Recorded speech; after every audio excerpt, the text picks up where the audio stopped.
करण्यासाठी, तेव्हा मी तिथे गुन्हा टाकणार नाही म्हणून माघार घेतला. तर तिथे जे उपस्थित पोलीस कर्मचारी होते, 2 धीरज कोमुलर आणि दुसरा एक महिला सरवार, हे दोघे माझ्या भावाला म्हणले, म्हणजे याला त्याला मारून तू इथे येतो, यापेक्षा तुझ्या बहिणीचं त्याच्यासोबत लफडा आहे, त्याला ये ना म्हणे. त्या टाइमला माझा भाऊ एवढा रागात आला, तो त्यांना बोलला ठीक आहे, तर मी पण तुम्हाला चॅलेंज करतो की आजच्या दिवसात मी सक्षमला येईल. तिथून बाहेर आल्यानंतर जेव्हा मी माझ्या भावाला असं वाटलं की मी सक्षमला कॉन्टॅक्ट करून हे सर्व सांगेल, की तेच पोलीस स्टेशनच्या बाहेर माझ्या भावाने माझा फोन फोडला. मध्ये सांगितलं साच्या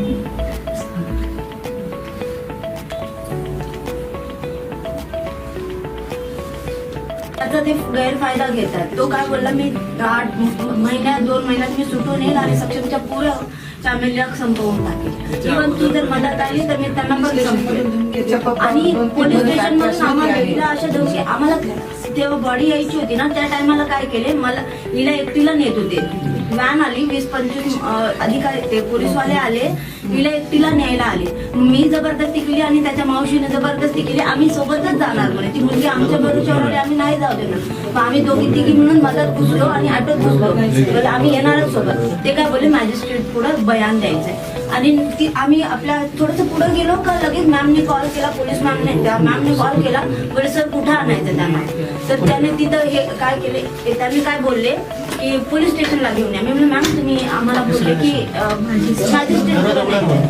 ते बोलले पहिलं आमच्या PI सरांपुढे त्यांचं रेकॉर्ड करायचं. असं ठीक आहे, आम्ही पण मदत घेतो. नाही म्हणजे 5 मिनिटं फक्त काम आहे. नाही आम्ही तिला सोडणारच नाही. काही बी करत तुम्ही आम्हाला मारा येतं, काही करा. आणि अण्णाला त्यांना कॉल केला, तुम्ही या मला, आम्ही ऑटो पुढे नेणारच नाही. तुम्ही आम्हाला वाटलं तिथं गोळ्या घाला, काय करा, आमच्या ट्रस्ट करा. म्हणलं आम्हाला नाही येत, आमचं एवढं गेलं, आम्ही ट्रस्ट कसं करणार मला तुमच्यावर. आम्ही ट्रस्ट करत नाही. आम्ही तुम्हाला कॉपरेट करतो ना. तुम्ही बाहेर आल्यावर आमचे काय हाल होतील, त्याच्यामुळे मॅडम आम्हाला मदत पाहिजे. तुम्ही साहेबांना आमचा केस करायला द्यावा मॅडम.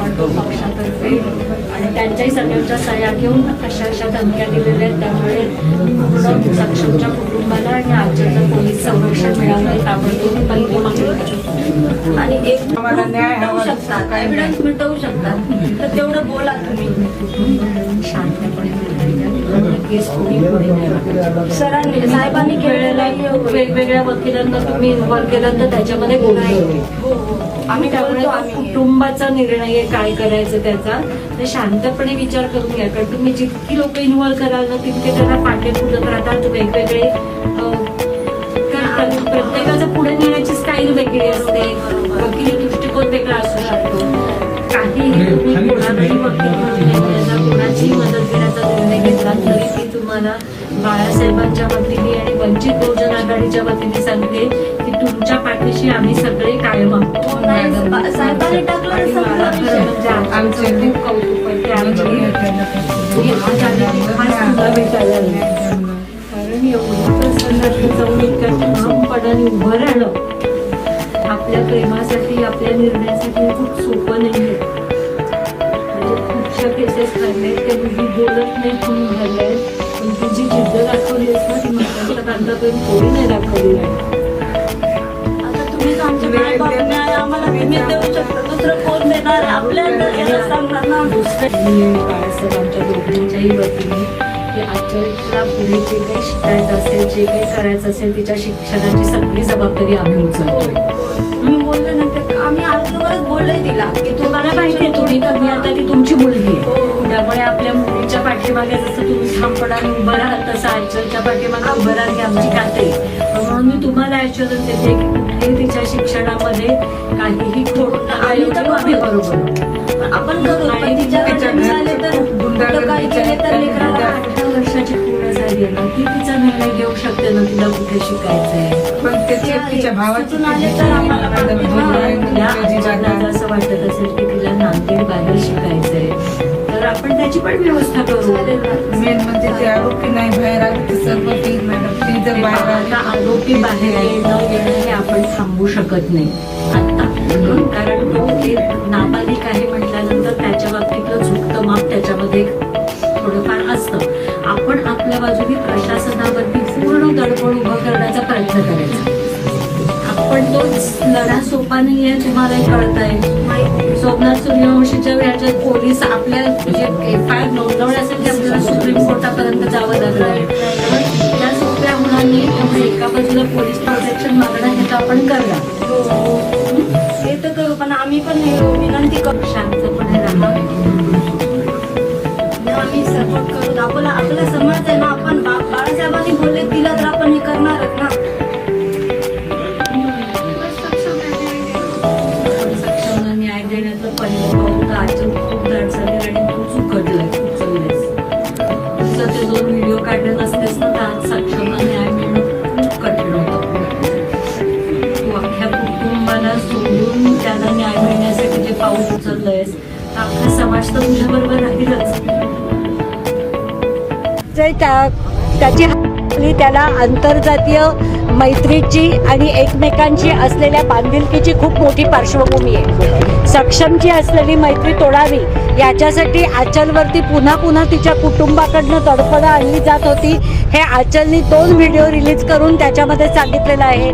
सक्षम ती 18 वर्षाची पूर्ण होण्याच्या आधी एकदा तक्रार करून त्याला पॉक्सोमध्ये अडकवलं होतं, पण त्याच्यातनं ती 18 वर्षाची पूर्ण झाल्यावरती तो गुन्हा खोटा होता, माझ्यावर दडपण आणलं होतं, हेही तिने सांगितलेलं आहे. ज्या दिवशी सक्षमची हत्या झाली त्या दिवशी त्याच्या विरुद्ध गुन्हा दाखल करायला पुन्हा आचलला पोलीस स्टेशनमध्ये नेलं होतं आणि तिथे पोलीस स्टेशनमध्ये सुद्धा तिने अत्यंत ठामपणाने सांगितलं की माझी कुठलीही तक्रार नाही आहे. आणि आचलच्या बयानानुसार पोलिसांनी तिच्या समोरच तिच्या भावाला सांगितलं की तू एवढ्या बाकीच्या सगळ्या प्रकरणं घेऊन पोलीस स्टेशनमध्ये येतो, त्याच्यापेक्षा त्या मुलाला मार आणि मग पोलीस स्टेशनमध्ये ये.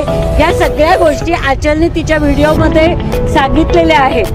हे प्रकरण हे जात वर्चस्ववादातनं घडलेलं प्रकरण आहे.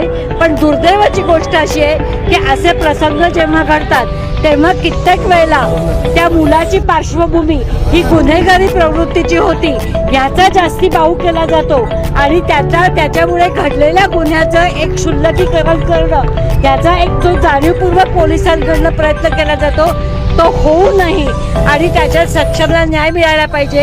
आमची नांदेड पोलिसांकडनं अशी अपेक्षा आहे की याच्यापूर्वी अक्षय बालेरावच्या प्रकरणामध्ये जे घडलं ते आता घडणार नाही आणि अतिशय निपक्षपातीपणे पोलीस याची चौकशी करतील आणि अक्षयच्या कुटुंबाला जसा न्याय मिळाला नाही तसं न घडता सक्षमच्या कुटुंबाला त्याच्यामध्ये निश्चितपणे न्याय मिळेल. दुसरी माझी जाहीरपणे आता पोलिसांना एक अशी विनंती आहे की ते कुटुंब आता प्रचंड दहशत खाली आहे. गुन्हेगार ज्याच्यावरती आरोप आहे तो अल्पवयीन असल्यामुळे तो लवकर सुटण्याची शक्यता खूप लोकांना वाटते. जे निर्भया प्रकरणामध्ये संपूर्ण भारताने त्याच्यामध्ये पाहिलेलं आहे आणि पूर्ण कुटुंबाला आणि आचलच्या जीवालाही धोका आहे. त्यामुळे सक्षमचं कुटुंब आणि आचल यांना न्याय देणं आणि यांना संरक्षण देणं ही पोलिसांची त्याच्यामध्ये जबाबदारी आहे. मी वंचित बहुजन आघाडीच्या वतीने असं जाहीर करते की सक्षमला न्याय मिळण्यासाठी आम्ही झगडत राहू, पण त्याच्याच बरोबर आचलच्या सगळ्या शिक्षणाची जबाबदारी ही वंचित बहुजन आघाडी उचलत आहे. धन्यवाद. त्यांची मागणी अशी की साहेबांनी ही केस लढावी, ज्या पद्धतीने परभणीच्या याच्यामध्ये साहेब स्वतः वकील म्हणून उतरले. वंचित बहुजन आघाडी पाठीशी म्हटल्यावर ते काही करण्याची वेगळं सगळ्याची गरज नाही आहे. तुम्ही साहेबांच्या कानावर घातला आहे की त्यांची अशी मागणी साहेबांनी नवीन घडामोडी पाहण्यासाठी आजच आम्ही मुंबईकर 24 तासला लाईक करा, सबस्क्राईब करा आणि अपडेट राहा.